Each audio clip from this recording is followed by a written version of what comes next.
오늘 말씀의 제목은 제자의 고난과 영광이란 제목입니다. 이 말씀은 목사님이 써서 보내주셨고 저는 이 말씀을 여러분들에게 전달하고 제가 받은 은혜를 잠깐 나누겠습니다. 성경 말씀은 하나님이 우리에게 써주신 편지입니다. 그래서 우리가 성경을 읽을 때 어쩔 때 내 생각과 내 마음과 맞지 않을 때도 있지만 그건 내 생각이고 하나님의 말씀이 진리고 사실입니다. 아멘. 그래서 우리는 하나님의 말씀을 옳다 그르다 판단할 수가 없어요. 하나님이 그렇다고 하시니까, 하나님이 세상을 지었다고 하시니까 아멘 하죠. 하나님이 나를 지었다고 하시니까 아멘. 예, 왜 지으셨어요? 왜라는 말을 물을 수가 없어요. 하나님이 창조해 주시니까. 그런 것처럼 하나님의 말씀이니까 우리는 아멘 하는 거예요.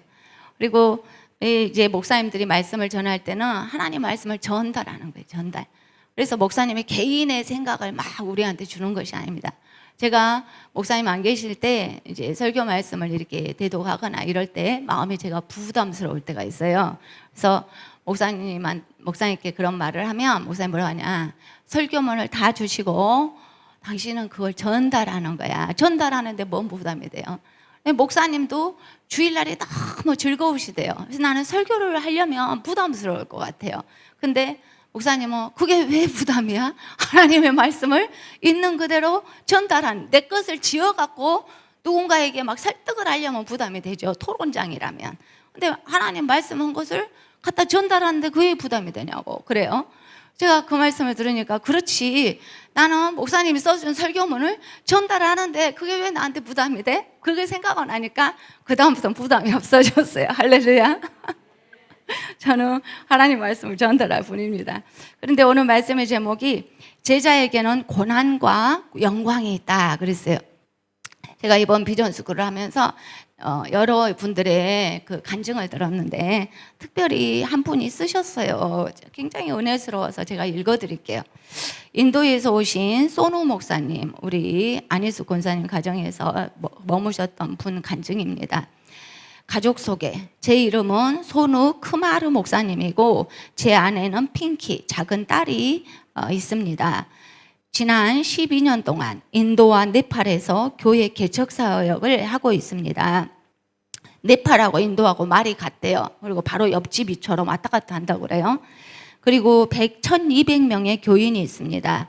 우리는 교회 건물이 이렇게 튼튼한 건 아니지만 대나무로 만든 교회가 있습니다. 거기 1200명이 모인대요. 자, 언제 어떻게 예수님을 믿었습니까? 힌두교 가정에서 태어나신 아버지는 브라만이라는 계급이셨어요. 인도에서 가장 높은 성직자 계급입니다. 아버지는 사원에서 섬기는 일을 하셨습니다. 사원 제사장인 거예요. 그는 신을 섬기는 일을 하셨고 그는 힌두교인의 모습이십니다. 저는 그러니까 굉장히 부자였던 것 같아요. 제사장이니까. 저는 친구들과 파티도 하고 여기저기 다니며 17세에 술과 담배를 시작해서 혈액암에 걸리게 되었습니다. 부모님이 많이 안타까워하셔서 의사와 상의를 해봤지만 어떤 식으로도 도와줄 수가 없고 저는 한 달 안에 죽을 것이라고 했습니다. 어머니와 아버지는 저의 치유를 위해서 사원에 갔지만 어떠한 변화도 없었습니다. 천천히 건강이 안 좋아지고 온전히 침대에 누워있을 수밖에 없었습니다. 결국 저는 아무것도 못하게 되었고 먹지도 못하고 계속 잠만 잤습니다. 저희 어머니는 그런 저를 보고 계속 눈물만 흘리셨습니다. 어느 날 어머니가 집 앞에서 어느 때와 같이 울고 계셨는데 지나가던 목사님이 보시고 왜 울고 있냐고 물었습니다. 그래서 어머니는 저의 모든 상황을 목사님께 말씀드렸습니다. 목사님이 상황을 들으시고 말씀하시기를 제가 회개하고 주님을 만나면 주님이 고쳐주실 거라고 하셨습니다.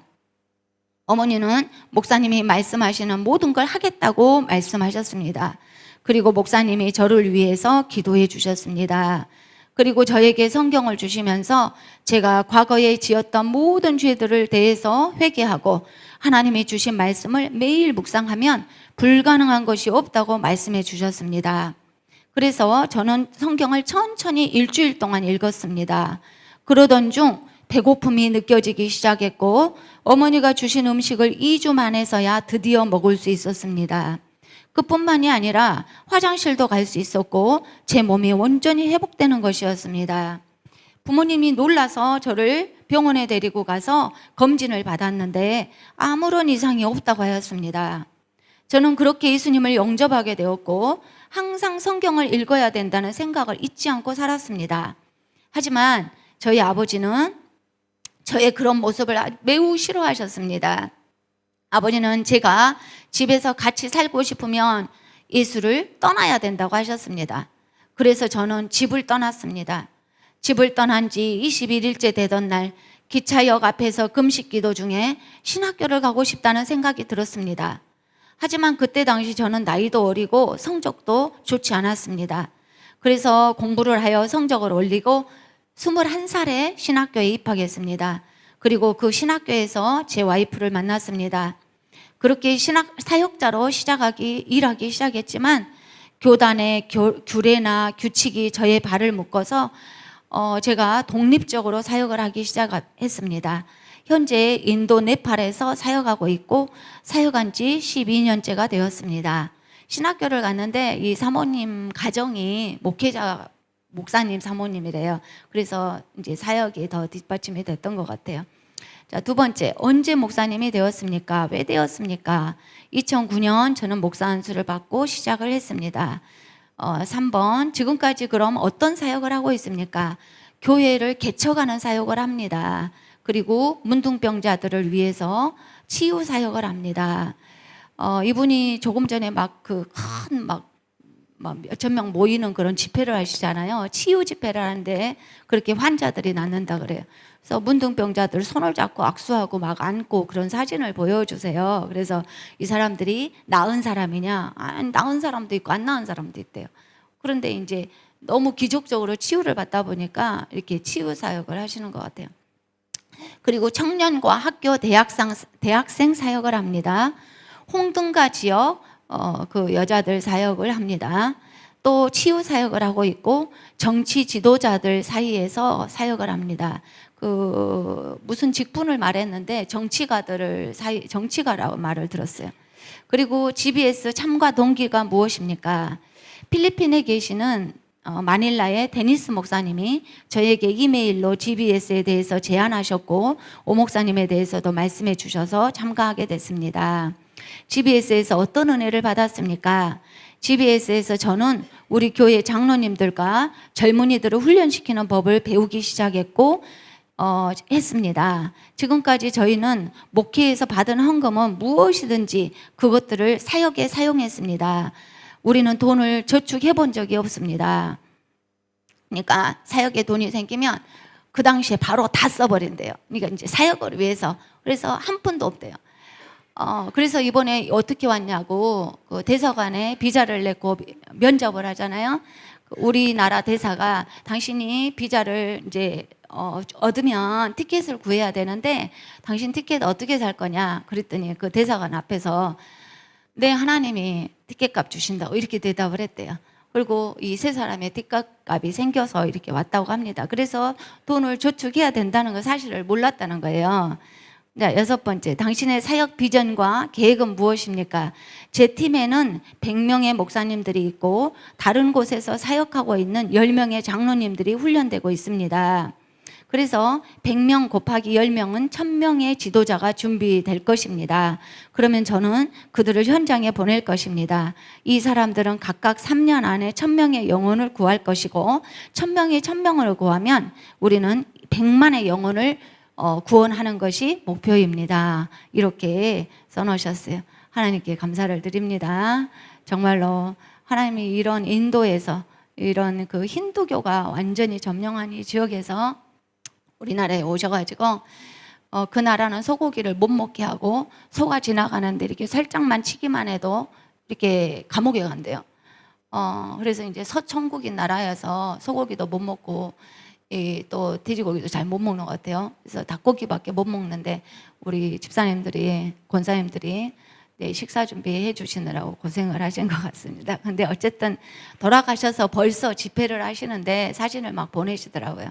근데 거기에 그 힌두교가 만연하는 그런 나라, 우상숭배의 나라에서도 하나님이 강력하게 역사하시고 치유하시는 그런 사역의 열매로 이분 사역을 보여주셨어요. 그래서 이분 한 분이 엄청난 사역을 하지만 치유밖에 모르고 어떻게 이렇게 교육이 없는 그런 상태에서 우리 교회에서 비전스쿨에서 이제 그 모든 훈련 과정을 배워서 이걸 가지고 훈련하시겠다, 이렇게 훌륭한 무기를 가지고 가신 것 같습니다. 할렐루야. 너무나 감사합니다. 오늘 말씀 보시면 하나님의 첫째로 우리 제자에게는 고난과 영광이 있는데 하나님의 원수로 행하는 자들이 있다라고 말씀을 합니다. 누가 하나님의 원수인가? 복음을 반대하는 가족들. 두 번째는 육신의 가족을 하나님보다 더 사랑하는 자, 또 자기 십자가를 감당하지 않는 자, 육신의 생명만을 위해서 사는 자, 이런 사람들은 하나님의 원수로 행하는 사람이다 라고 말씀하고 있습니다. 제가 이 소노 목사님 간증을 보면서 그분이 자기의 삶을 온전히 하나님께 드리게 된 그 계기가 죽을 사람이었잖아요. 어차피 청년 시절에 아무 소망 없이 그냥 침상에서 어차피 죽은 몸이에요, 그 사람은. 그런데 그 가운데서 예수님이 살리셨단 말이에요. 그런데 집에서 예수 믿는다고 이제 그 가문에서 쫓겨나고 길거리로 쫓겨나서 금식하고 있는 중에 신학교를 가게 됐다. 하나님이 부르신 것이기도 하지만 내 인생을 도대체 어디에 무엇을 위해 살 것인가? 그 부잣집에서 제사장 가문에서 편안한 아들로서 누릴 수 있는 모든 것을 던진 거잖아요. 아버지 집에 살면 다 편안하고 다 보장되는데 내 생명을, 나는 어차피 죽을 몸인데 내 생명을 예수님이 살린 거예요. 그래서 내 삶을 이제 하나님을 위해서 살아야 되겠다, 이렇게 모든 것을, 가족과 친척을 버린 거예요. 이분한테는 자기 가족이 원수였어요. 왜냐하면 내가 가야 될 길을 전적으로 반대하니까, 하나님이 부르신 길을. 근데 제가 생각을 해봤어요. 이 소노 목사님은 육신의 생명을 구해주신 그 예수님을 위해서 남은 삶을 드리기로 결정을 했단 말이에요. 근데 우리는 어떤가? 우리도 어차피 육신의 생명뿐 아니라 우리는 영원히 하나님과 단절돼서 마귀에게서 시달리고 살다가 지옥 가야 될 운명이 그런 사람들이에요. 이미 영원히 죽은 사람들이에요. 육신의 생명은 많이 살면 90, 100까지 살겠지만 어차피 육신도 죽는단 말이에요. 영원히 지옥 불구덩이에 가기로 작정된 자를 하나님이 생명을, 우리를 살리셨어요. 그래서 어떤 분이 살 길이 없어서 하나님께 간절히 울면서 기도를 하니까 하나님이, 예수님이 그러시더래요. 너는 2000년 전에 이미 죽은 몸이야. 그래, 이제 네가 다시 살게 됐는데 이제 나를 위해서 좀 살아줄 수 없니? 하면서 3번을 물으시더래요. 너는 2000년 전에 이미 죽은 거야. 너는 지금 살아있는 것 같지만 넌 죽은 거야. 하지만 이제 남은 네 육신의 삶을 나를 위해서 살 수 없겠니? 하고 3번을 물으셔서 이제 그분이 신학교를 가게 됐다, 이런 간증을 제가 봤어요. 그래서 소노 목사님뿐만 아니고 이 목사님뿐만 아니고 우리 모두가 죽은 몸이에요.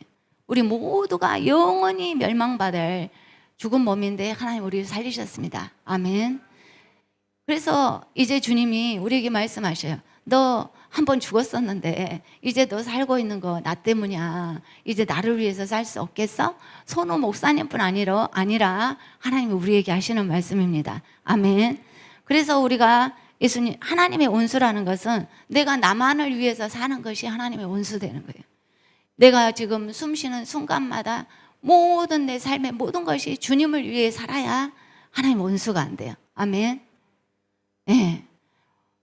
전에는 하나님을 위해서 사는 것이 꼭 그 어떤 말씀을 전하거나 전도를 하거나 꼭 이것만 기다고 생각을 했는데, 내가 숨 쉬는 자체, 하나님 오늘 이 일을 할까요 말까요?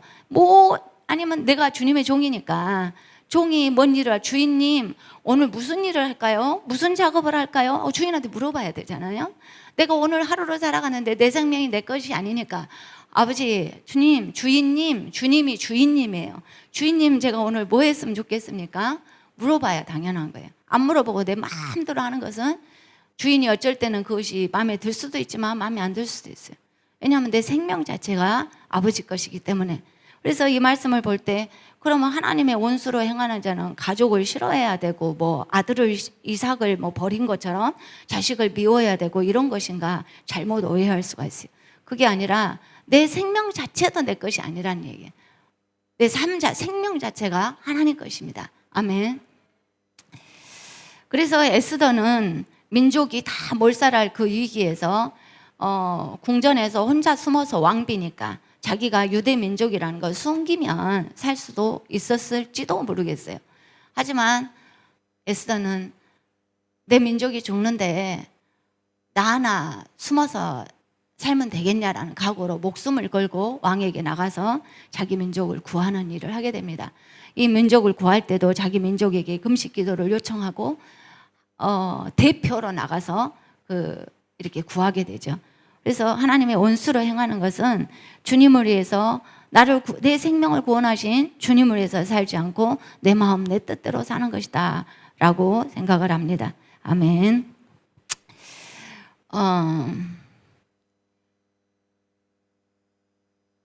어린 아이들을 제가 맡고 있기 때문에 참 재밌는 일들이 많아요. 왜냐하면 애들도 어른하고 똑같기도 하고 더 천진하기도 하고 둘 중에 하나예요. 이제 우리나라 6.25 전쟁에 대해서 막 이렇게 설명을 하면서 연합군이란 나라 청년들이 그 나라의 의사가 될 수도 있고 나라의 큰 인물들이 될 수 있는 청년들이 우리나라에 건너와서 무기를 갖고 와서 우리나라를 살리겠다고 우리 백성을 살리겠다고 너희들의 할머니 할아버지를 살리겠다고 와서 총을 들고 북한하고 싸우다가 죽은 유엔군이 있다. 그들의 묘지가 있다. 그래서 그들의 희생으로 인해서 너희들은 오늘 있는 거야. 할머니 할아버지가 돌아가셨으면 니들이 어디 있겠어? 이제 그런 얘기를 했어요. 그들은 6.25라는 것이 너무 멀고 남의 나라가 와서 우리나라를 위해서 희생한다는 거 이해가 안 되잖아요. 그리고 또 청년들이 노인도 아니고 그래서 그 아까운 청춘들이 자기 몸을 불살라서 우리나라를 구했다는 그런 이야기를 제가 했어요. 그래서 우리가 전쟁이 만약에 난다면 어떻게 할래? 그랬더니 남자아이가 저는 얼른 피해서 숨을 거예요. 그래서 내 몸만 살면 돼요. 이제 걔는 나를 웃기고도 싶고 이제 일단 전쟁이 무섭고 애기 마음에 이제 그러니까 그렇게 대답을 했어요. 그래서 웃기는 웃었어요. 웃었는데 그 마음이 어른 마음도 있다라는 생각이 들었어요. 저는 일단 내 몸이 살아야 돼요. 그러는 거예요. 그래서 그렇지 네 몸도 살아야지. 근데 이 나라가 다 죽는데 네 몸이라고 살겠냐? 그런 말을 또 한 적이 있어요. 그래서 우리 삶이 내 육신의 생명 하나를 위해서 내가 내 생명을 보존하기 위해서 사는가? 그것도 생각하게 되더라고요. 또 이번에 그 이태원의 사고를 보면서 제가 생각을 했어요.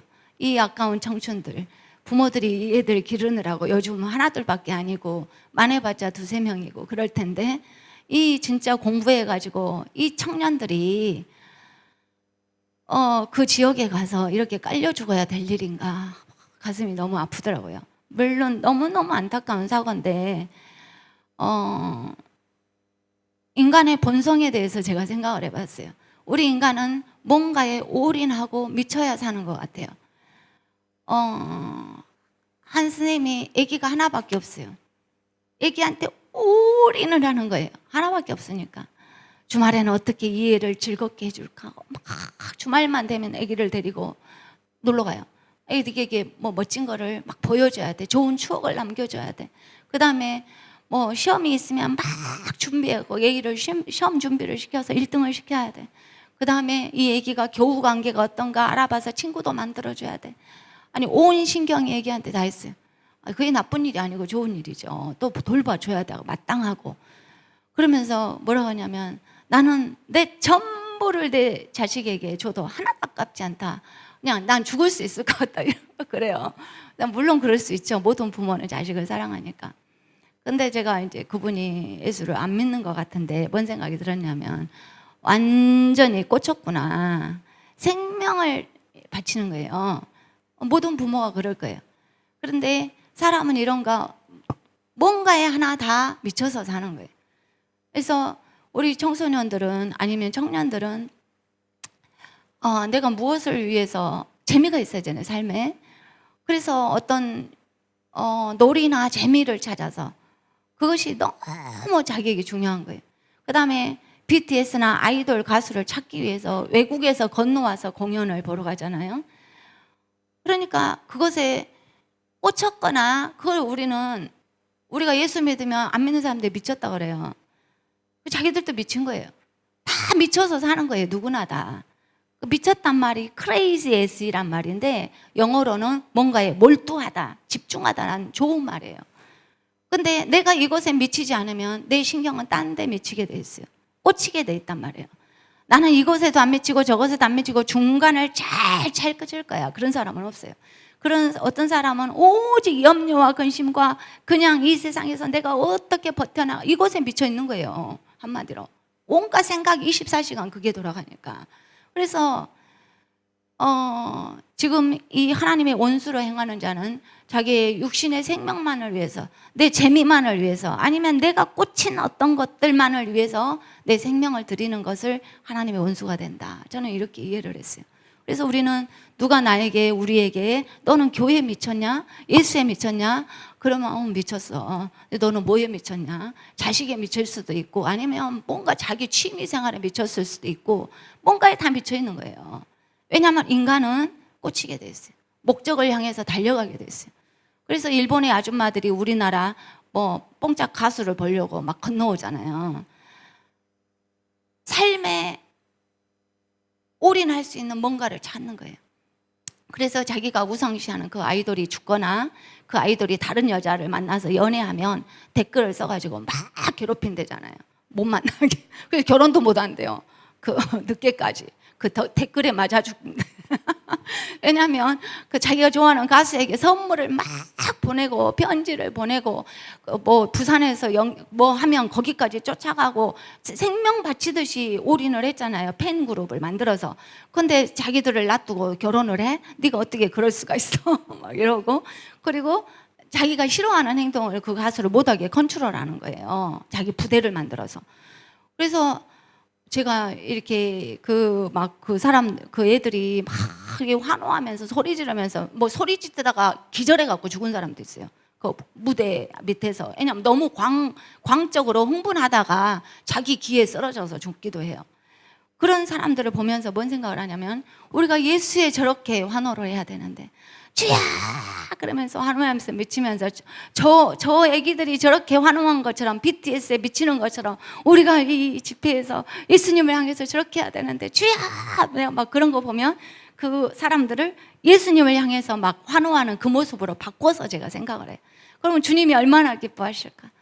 그 가수들은 잠깐 그 영광을 보잖아요. 막 황홀하잖아요. 근데 그 무대에서 내려오면 너무너무 허무한 사람들이 되는 거예요. 그래서 하나님의 원수로 행하는 자는 이 육식만을 생각하고 자기 십자가를 감당하지 않는 자다 그랬습니다.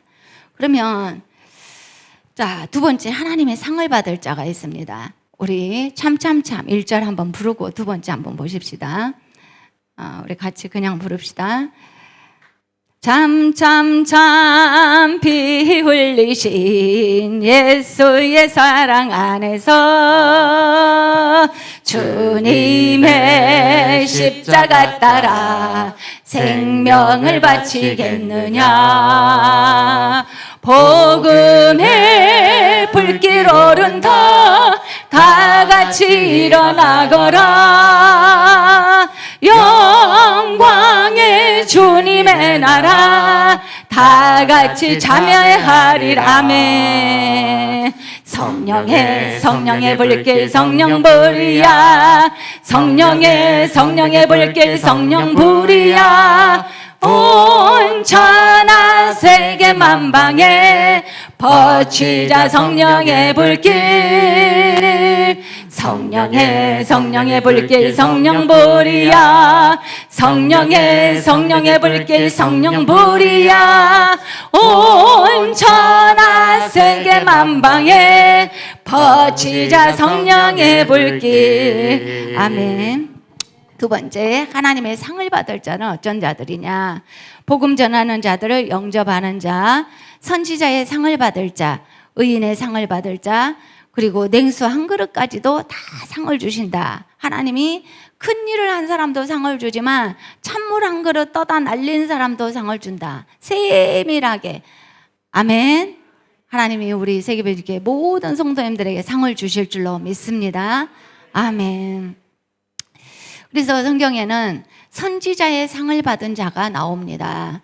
선지자의 상이라는 것은, 선지자는 옛날에 목사님처럼 말씀을 성도들에게, 아니 백성들에게 전해주는 사람입니다. 그런데 그 선지자와 똑같은 상을 받을 자가 있다는 것입니다. 말씀을, 자기 삶을 포기하고 하나님 말씀을 전하는데 인생을 드리는 그 사람에게 하나님 상 주실 거 아니에요? 하나님 시킨 일을 했으니까. 근데 그 선지자하고 함께 같은 상을 받을 자가 누구냐? 사르밧 과부와 수넴 여인이 두 여자가 나옵니다. 이렇게 하나님의 일을 할 때 봉사의 직무에 있어서 여자들이 큰 일을 감당하는 것을 봅니다. 아멘. 남자들도 큰 일을 하죠. 그런데 이제 첫째는 사르밧 과부와 수넴 여인이 너무나 달라도 너무나 달라요. 제가 여기 보니까 첫째 사르밧 과부는 엘리사의 선생님이셨던 엘리야를 접대한 사람이고, 수넴 여인은 그 제자 엘리사를 접대한 사람입니다. 그런데 이 사르밧 과부는 가난해도 최고로 가난한 사람, 이 땅에서 가장 가난한 사람이었어요. 왜냐하면 남편이 없고 아들 하나를 기르는데 이제 그 먹을 양식이 없어서 나무 막대기로 주우러 간 거예요. 그거 한번 읽어봅시다. 열왕기상 17장 1절에서 사르밧 과부에 대해서 자, 교독하십시다. 길르앗에 우거하는 자 중에 디셉 사람 엘리야가 아합에게 말하되 내가 섬기는 이스라엘의 하나님 여호와께서 살아계심을 두고 맹세하노니 내 말이 없으면 수년 동안 비도 이슬도 있지 아니하리라 하니라. 여호와의 말씀이 엘리야에게 임하여 이르시되 너는 여기서 떠나 동쪽으로 가서 요단 앞 그리 시냇가에 숨고 그 시냇물을 마시라. 내가 까마귀들에게 명령하여 거기서 너를 먹이게 하리라. 그가 여호와의 말씀과 같이 하여 곧 가서 요단 앞 그리 시냇가에 머물매 까마귀들이 아침에도 떡과 고기를 저녁에도 떡과 고기를 가져왔고 그가 시냇물을 마셨으나 땅에 비가 내리지 아니하므로 얼마 후에 그 시내가 마르니라. 여호와의 말씀이 엘리야에게 임하여 이르시되 너는 일어나 시돈에 속한 사르밧으로 가서 거기 머물라. 내가 그곳 과부에게 명령하여 내게 음식을 주게 하였느니라. 그가 일어나 사르밧으로 가서 성문에 이를 때에 한 과부가 그곳에서 나뭇가지를 줍는지라. 이에 불러 이르되 청하건대 그릇에 물을 조금 가져다가 내가 마시게 하라. 그가 가지러 갈 때 엘리야가 그를 불러 이르되 청하건대 내 손에 떡 한 조각을 내게로 가져오라. 그가 이르되 당신의 하나님 여호와께서 살아계심을 두고 맹세하노니 나는 떡이 없고 다만 통에 가루 한 움큼과 병에 기름 조금뿐이라. 내가 나뭇가지 둘을 두어다가 나와 내 아들을 위하여 음식을 만들어 먹고 그 후에는 죽으리라. 엘리야가 그에게 이르되 두려워하지 말고 가서 내 말대로 하려니와 먼저 그것으로 나를 위하여 작은 떡 한 개를 만들어 내게로 가져오고 그 후에 너와 내 아들을 위하여 만들라. 이스라엘의 하나님 여호와의 말씀이 나 여호와가 비를 지면에 내리는 날까지 그 통의 가루가 떨어지지 아니하고 그 병의 기름이 없어지지 아니하리라 하셨느니라. 그가 가서 엘리야의 말대로 하였더니 그와 엘리야와 그의 식구가 여러 날 먹었으나 여호와께서 엘리야를 통하여 하신 말씀같이 통에 가루가 떨어지지 아니하고 병에 기름이 없어지지 아니하니라. 아멘. 우선 여기까지 읽으십시다. 여기 사르밧 과부는 정말로 가난한 사람이었어요. 그런데 하나님께서는 이제 다 바알과 아세라 우상을 섬기던 그 시대예요. 하나님이 믿던 사람들이 떠나서 전부 다 막 우상으로 돌아간 거예요. 우리 코로나 때에 어떤 목사님이 통계를 봤는데 정말로 많은 교회들이, 개척교회들이 문 닫았답니다. 정말로 많은 성도들이 교회를 떠나버렸대요. 그래서 교회의 위기가 코로나 때문에 지금 왔다고 우리 한국교회가 말을 합니다. 우리 한국교회가 부흥해가지고 얼마나 많은 세계 복음 전해서 세계 열방이 그렇게 우리나라를 기뻐하고 좋아하고 그것 때문에도 하나님이 K 열풍을 일으키셨는데 이렇게 많은 그 교회들이 어려움을 당하고 있습니다. 그러면 하나님을 떠나게 되면 어떻게 되냐? 처음에는 혼자 가만히 있겠지만 결국은 인간은 선택을 하게 돼요. 하나님께 기도할 것이냐, 우상에게 절할 것이냐, 선택의 순간에 뭘 할 거예요? 나는 이것도 아니고 저것도 아니다. 돼지머리 앞에 전부 다 회사원들이 절해야 되는 상황에서 내가 예수를 안 믿는다면, 안 믿는다, 아, 교회 안 다녀, 예수 안 믿어, 이렇게 말을 하면 그 앞에 절해야 되는 거예요. 너 안 믿는데 뭐 하냐 그럴 거 아니에요. 난 믿는다고 선언을 하든지 안 믿는다고 하면 절해야 되는 거예요. 그래서 우리는 중간지대가 없어요, 이 세상에서. 그런데 예수를 안 믿고 교회를 안 나온다. 그러면 우상숭배하는 거예요, 그때부터. 자기가 우상이든지 아니면 다른 신을 섬기든지 인간은 우상을 섬기게 돼 있어요. 그런데 여기서 이 시대에, 하나님을 떠난 이 시대에 하나님이 이들이 바알과 언제 하나님 믿었냐 하면서 바알과 아세라상 우상을 섬기는 거예요. 그래서 하나님이 3년 6개월 기근, 비를 안 주는 거예요. 이 땅에 기근이 와가지고.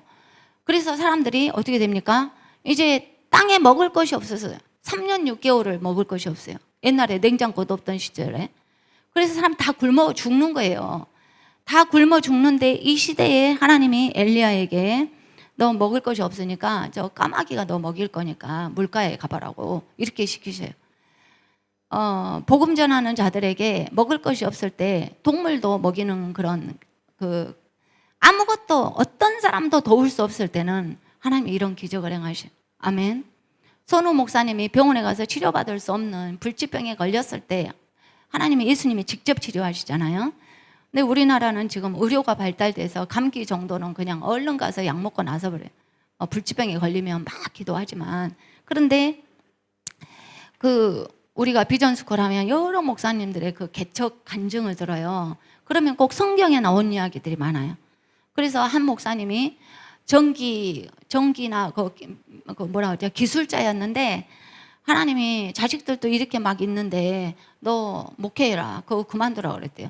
하나님 애기들이 이렇게 큰데 학교 보내야 되는데 내가 어떻게 목회를 합니까? 그랬더니 순종을 안 했대요.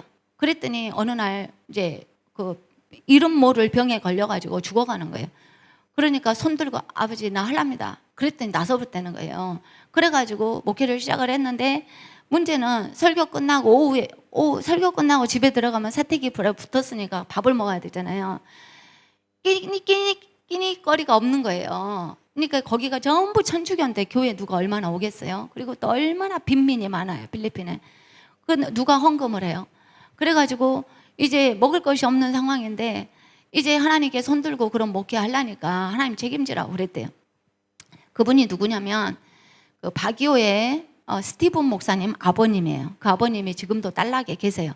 그랬는데 아버지가 이제 알아서 하시라고. 그리고 점심 식사 때 사택을 딱 들어가니까 이상하더래요. 거기가 쌀통이 이제 깡통으로 돼 있대. 깡통이가 뭐가 있을 것 같은 생각이 들어서 이렇게 통통 쳐보니까 엄청 소리 나야 되잖아요. 비었으면. 아침까지도 비었는데 쌀이 차 있다는 거예요.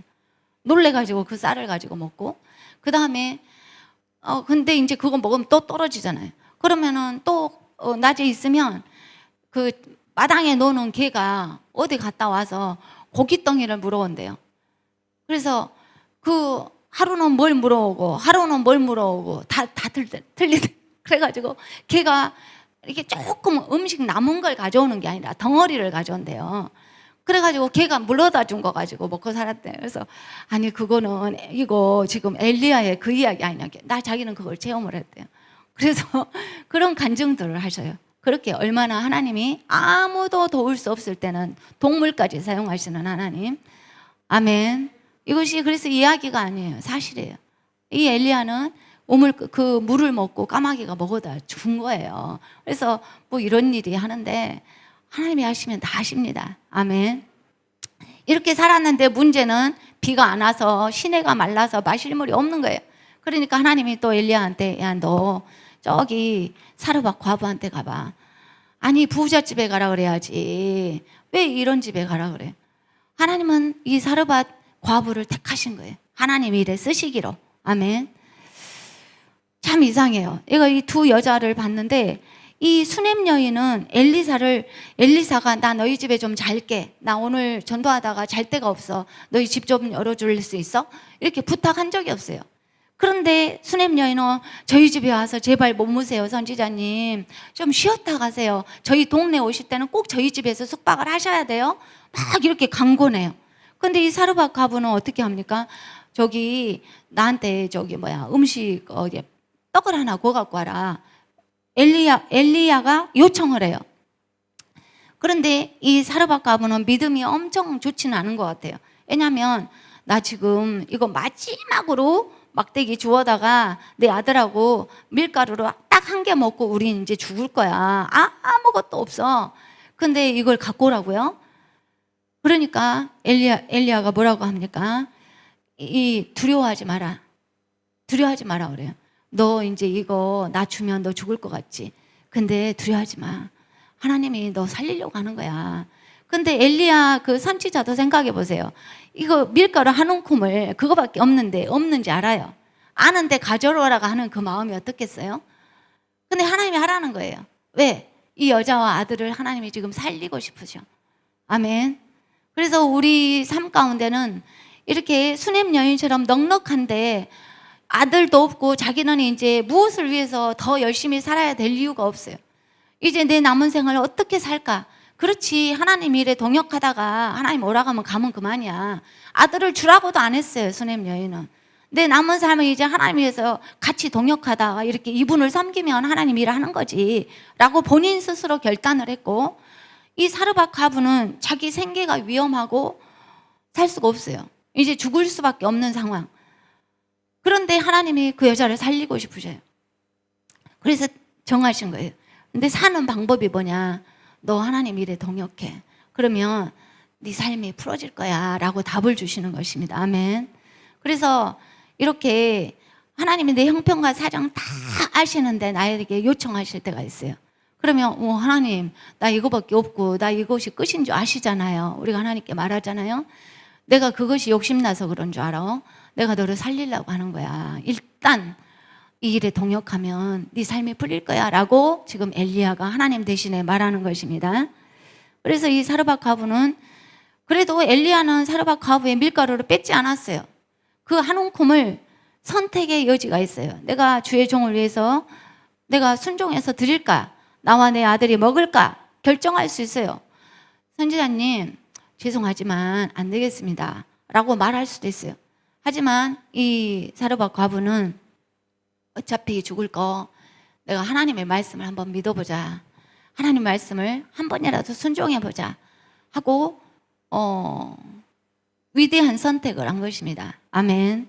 그리했을 때 그 다음에 어떻게 했습니까? 과연 이제 3년 6개월 동안 그 기근이 있는, 비 안 오는 기간 동안에 계속 엘리야가 그 집에 산 거예요.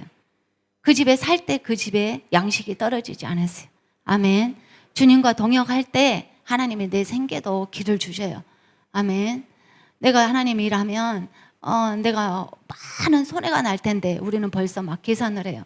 그런데 하나님은 나를 살리려고 이 축복의 권한을 주시는 것입니다. 그래서 하나님 일은 과부에게도 축복이고 이 부자 여인에게도 축복이에요. 수넴 여인은 부족한 것이 없었어요. 그래서 자기 마음은 잘 먹고 잘 살다가 이제 남으면 누가 가져가든지 그거는 자기 것이 아니에요. 근데 이 수넴 여인은 내 남은 삶이 이제 내가 다 늙어가지고 무슨 자식을 갖겠냐, 이것을 내 삶을 완전히 하나님을 위해서 한번 살아봐야 되겠다. 어떻게 살까? 선지자처럼 나가서 전도할 수도 없고 이 선지자를 섬기는 것이 내가 하나님 일을 하는 것이다 라고 결정을 한 것입니다. 아멘. 그래서 선지자의 상을 받는 자가 엘리사와 엘리야가 받아야 될 상을 이 두 여인이 같이 받는 거예요. 아멘. 그래서 우리가 이렇게 하나님 일에 동역을 하면 하나님이 목사님에게만 상을 주시는 것이 아니라 이 일에 기도하고 협력했다는 우리 모든 성도들에게 하나님이 선지자의 상을 주실 줄로 믿습니다. 우리가 기도한 것, 또 우리가 예배 가운데 마음으로 아멘 아멘 하고 이렇게 마음으로 동참하는 거잖아요. 이 모든 것 하나님이 다 기억하실 줄로 믿습니다. 제가 비전 스쿨 시작하고 한 이틀 정도 됐나? 막 여기 비전코에서 참석자들도 감기가 오고 우리 교회 일하시는 권사님들도 막 아프고 감기 오고 조간사도 아프고 막 이런 거예요. 그래서 너무 상황이 안 좋더라고요. 그래서 제가 목사님한테 뭐라 했냐면, 근데 제 마음이 막 안 좋아요. 막 사람들이 건강하고 힘이 있어야 되는데 막 아프다 그러니까.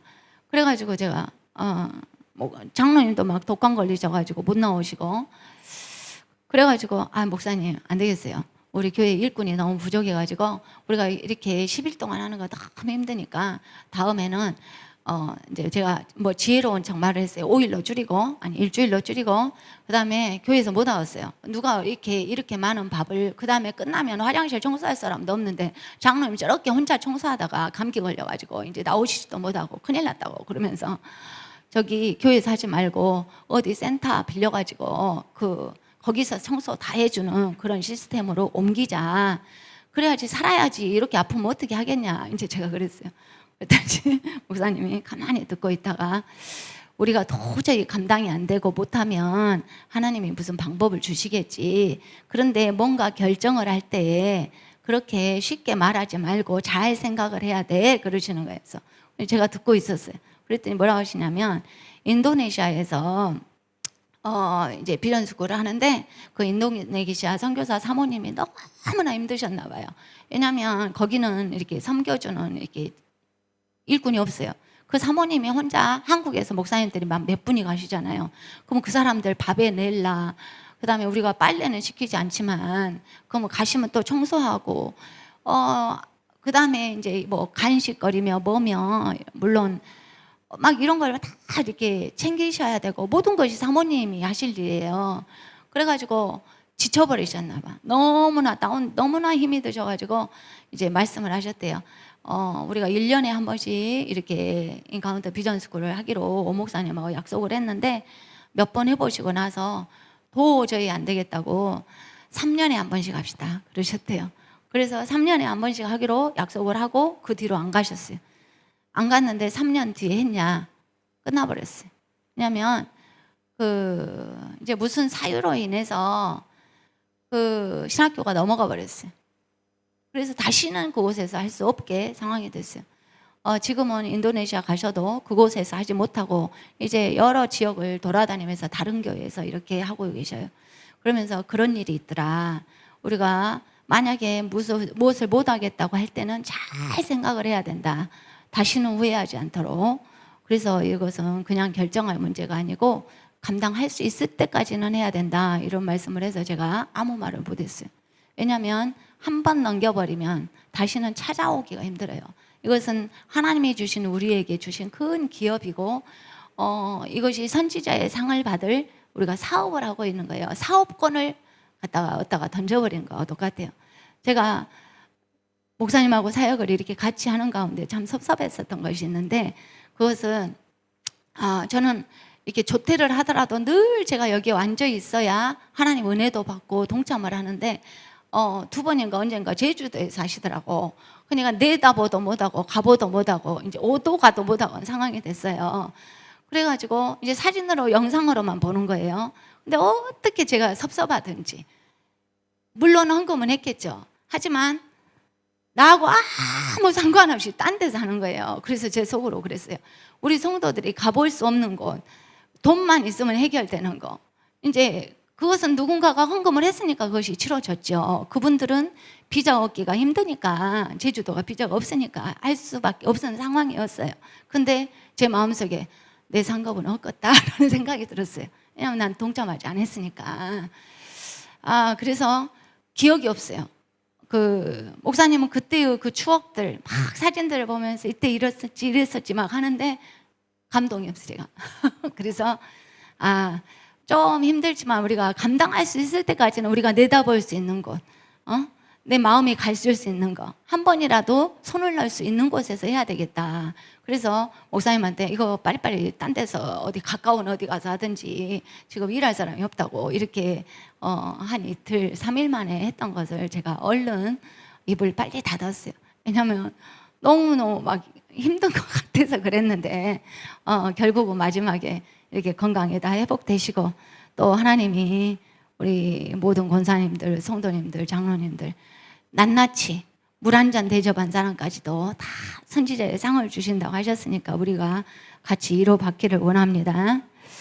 그래서 제자는 사랑하는 육신의 가족보다 하나님을 사랑하는 자이고 복음을 위해서 날마다 십자가를 감당하는 자입니다. 제자의 길에 같이 읽읍시다. 시작. 제자의 길에는 고난도 있지만 영광도 있다. 하나님께서 예비한 자들을 통해서 전조자들을 환대하신다. 하나님께서 장차 천국에서 큰 잔치를 베푸시고 이루하시고 상을 주실 것입니다. 아멘. 할렐루야. 하나님께 감사의 박수를 올리십시오. 무사히 마치게 하신 하나님께 감사드립니다. 하나님 감사합니다. GBS 28기 이렇게 안전하게 무사하게 참으로 마칠 수 있도록 하나님 은혜를 주셨습니다. 아버지, 지금까지 함께했던 모든 세계비전교회 성도님들, 네트워크의 모든 식구들, 또 네트워크가 아닌 곳에서도 협력했던 모든 사람들을 하나님이 낱낱이 기억하시고 그들의 찬물 한 그릇도 주님 갚아 주시옵소서. 올해 남은 삶들이 더 풍성해지고 우리 세계비전교회 모든 성도님들 가정이 잘 되고 자녀가 잘 되고 하는 일이 다 형통하게 하여 주옵소서. 예수님의 이름으로 기도합니다. 아멘. 우리 일어나서